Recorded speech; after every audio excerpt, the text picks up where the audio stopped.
I just watched a 13-minute propaganda video titled 1001 Inventions and the Library of Secrets, starring Oscar winner Ben Kingsley as medieval Muslim inventor Al-Jazari. The film is about the scientific achievements of Muslims in what Kingsley's character refers to as the Golden Age of civilization. Welcome to the Dark Ages, or as it should be known, the Golden Ages. We don't see anywhere near 1001 inventions in the video. I counted around 7, and most of those were modifications of things that had already been invented. So the video might be more accurately titled A Handful of Inventions and the Library of Exaggeration.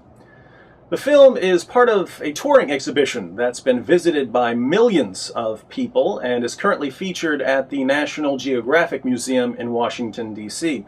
You can take your children there to be reprogrammed about the importance of Islam. Excuse me, where are we going? From darkness into light, my young friend. As is usually the case with propaganda, the video is filled with kernels of truth mixed with barrels of nonsense.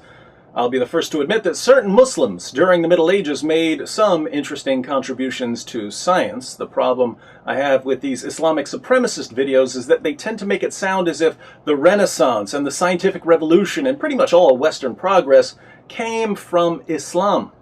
For instance, Ben Kingsley's character Al-Jazari suggests that the industrial age wouldn't have happened without his work in engineering.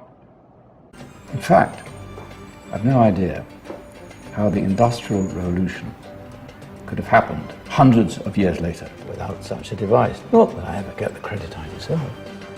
He even tells us that because he built some clocks, without him, people today wouldn't be able to tell time. If it wasn't for me, thousands of people would be late for everything. As soon as I have the time, I'll set the historical record straight and respond to a few of the claims made in the video. But for now, let's pretend that everything Al-Jazari says is true. And let's pretend that we just heard about 1001 bona fide Muslim inventions.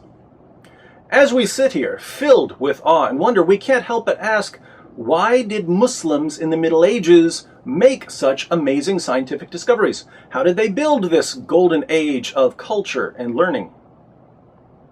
If you've been paying attention to Muslim polemics over the past 15 years, you know where they're going with this. Muslims assure us that these scientific discoveries are the fruit of Islam. Islam is a fount of progress, clear proof that it's the true religion. That is pretty cool. This idea that Islam has something to do with science is probably puzzling to you if you've read the Quran, because the Quran is a scientific catastrophe. Surah 1886 tells us that Alexander the Great traveled so far west, he found the place where the sun sets. According to the Quran, the sun sets in a pool of murky water. Do you know what stars are? According to Muhammad, Surah 37, 6-10 and 67:5 tell us that stars are missiles that God uses to shoot demons when they try to sneak into heaven. When you see a shooting star, it's because God became angry and hurled a star at a demon. The earth is flat, according to Surah 88:20. In Surah 86, 5-7, we learn that semen is produced between the ribs and the spine, and according to Surah 22:5, humans go through a blood clot stage during embryological development. On top of all of this, the Quran repeatedly claims to be perfectly clear, which means that reinterpretation is off limits. Take a look. If you dare. Now, religious beliefs can play a role in scientific discovery. Some of the main figures of the scientific revolution, for instance, believed that because the world was created by a powerful intellect, and because we were created in the image of this powerful intellect, we can go out and discover the laws and principles that govern the world. Most of the time, however, scientific research is pretty independent of a person's religious beliefs. If you're a Christian doing research in the laboratory, you could probably do the exact same research if you were a Hindu or an atheist. But in Islam, there was, indisputably, a very close connection between religious belief, on the one hand, and scientific discovery, on the other. You see, Islam commands its adherents to violently subjugate non-Muslims, and as the early generations of Muslims obeyed this clear command, Islam built a massive empire that stretched from southern Europe in the west all the way to northern India and China in the east. But in a civilization that stretched from Spain to China, the golden rays of discovery and invention shone over everything. As Muslims conquered city after city in the name of Allah, they got hold of the books of the people they conquered. This is how Muslims obtained the works of Aristotle, for instance.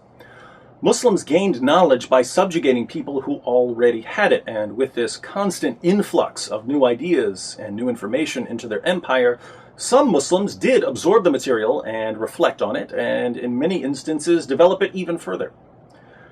But we have to draw a distinction here between Muslims, the people, and Islam, the ideology. Muslims made certain scientific discoveries, but the only connection between these scientific discoveries and Islam is that Islam commanded the conquering that brought science into the Muslim world. If we ask ourselves what scientific discoveries Islam, the ideology, has produced, we get a very short list. In the past 14 centuries, Islam has produced exactly one major scientific breakthrough: time travel. Any society that truly accepts Muhammad's teachings is mysteriously transported back to 7th century Arabia. Why? Because part of the message of Islam is that Allah wants you to live and think and dress like a 7th century Arab. This is what makes time travel possible. The Quran is the flux capacitor in that diabolical DeLorean known as Islam. And if you jump in the passenger seat, you're not going back to 1955, you're going back to 625, when Muhammad was teaching his followers to dunk disease-ridden flies in their food and to drink water from ponds with dead animals floating in them, and to treat their illnesses with camel urine. What civilization? The Muslim civilization, my young friend. So there were two forces at work during the golden age of Islam. Through military conquest, Muslims acquired entire libraries of data. And some Muslims and Muslim leaders used this data and even expanded on it. This positive force, the force of rapidly increasing knowledge, carried Muslim civilization a certain distance. But there was also the retrograde force of Islam, constantly calling Muslims back to a 7th century way of thinking. Why did science ultimately wither and die in the Muslim world? Well, since science in the Muslim world depended on conquering advanced cultures, scientific progress was doomed to failure as soon as Islam stopped conquering advanced cultures. Without the positive force of new insights and new research pouring into the empire, Muslims were left with the negative force of Muhammad's intellectually backward, anti-scientific teachings. We can see the results all around us. Where is science in the Muslim world? Who goes to Saudi Arabia to learn cosmology? Here's an interesting comparison. Muslims make up around 23% of the world's population, yet well under 1/2% of Nobel laureates in the sciences, physics, chemistry, and medicine, are Muslims.